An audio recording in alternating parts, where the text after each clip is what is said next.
John and Lydia are in the same group for a project in their music class.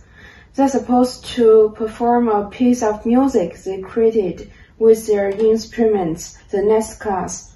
They originally decided to meet up on the day of December 29th to protest their son, but John was suddenly told by his parents that he needed to go to the dentist. Hey John, are we ready to start now? Sorry, Lydia. I can't make it today. I was just told that I needed to go to the dentist. But we already agreed to meet up. I'm pretty busy at other times as well. Well, they only just told me as well. You know it's very hard to get registered at the hospital nowadays. Fine then. When will you be back? I'm not sure, but it will take a while. I won't be back until later in the evening. Please don't take too long. I'll be back before 5, okay? That wasn't a very nice tone. Did he just imply I was annoying him? Texts are a form of language that are presented to other people as written language in the manner of oral language. The tone of text message is hard to interpret, which makes one sentence have various meanings. In this scene, words like fine and okay carry different messages based on the interpretation of the tone. Let's invite John to read his text again.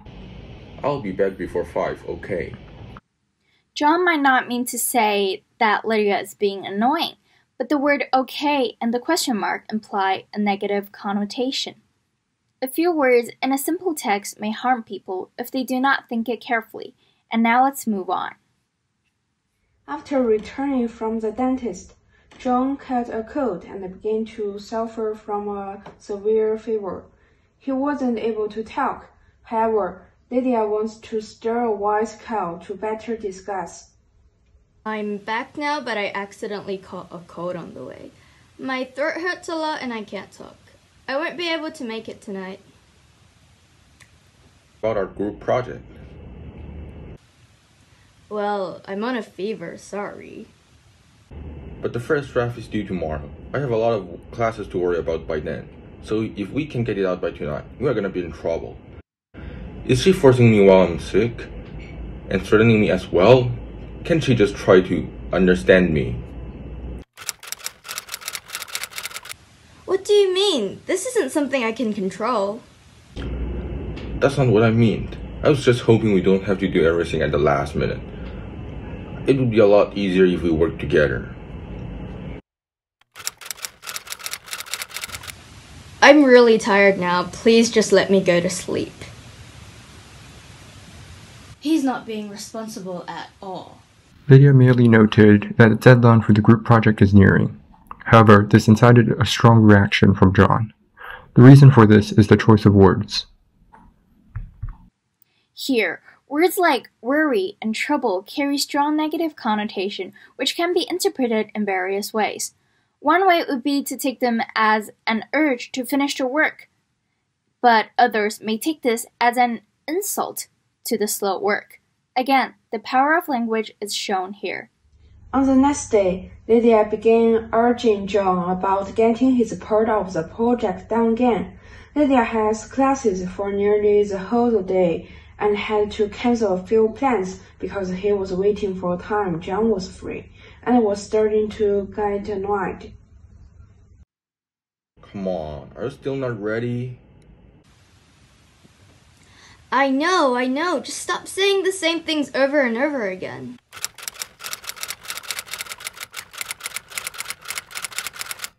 Come on, it took ages to get ready.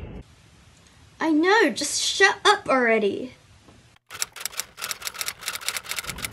What do you mean you know? We are not taking our group project seriously at all. I even cancelled the plans I originally had just to fit in your time. I didn't mean that. In this scene, the conflict reaches a climax. Based on the interpreted tone from Lydia and John, we can see that the quarrel elevates to a level that two students are blaming each other instead of trying to get their homework done. In real-life situations, we can only see the text and not the tone, just like Lydia and John who are reading the text for the other person. Lydia might not mean to blame John on being sick, and John might not mean to actually let Lydia shut up. The power of language is shown.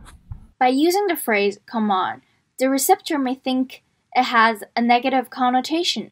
For example, this phrase may be delivered as, come on, let's get things done, or, come on, don't waste time. The former shows an encouraging tone while the latter showing a grumbling tone. During the actual creation, Lydia and John has different opinions on the content of their piece. There was a misconversation between them in which John thought Lydia agreed with using his chord whilst Lydia thought otherwise.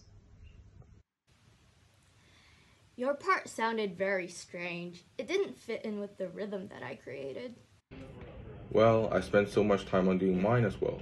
You can change yours if you think it doesn't sound good.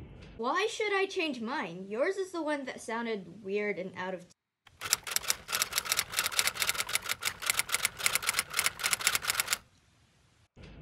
How is mine out of tune? If I was to say your part is the one that is out of tune. Weren't we using the second version of the chord as the main rhythm? I thought we agreed on that ages ago. Huh? You need to told me that. Well, you didn't reply, so I thought you were fine with it. What? I didn't reply because I thought we already settled on the first version. You stated it was the finished version. Are you dumb or something? By that I meant the part was finished, not that it was the finished version.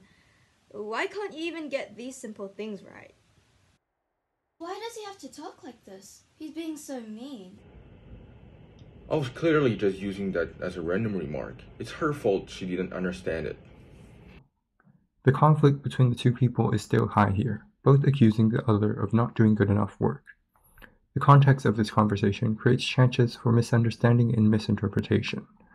Why can't you even get these simple things right? This sentence is a simple statement of frustration, but could also be understood as an insult to Lydia.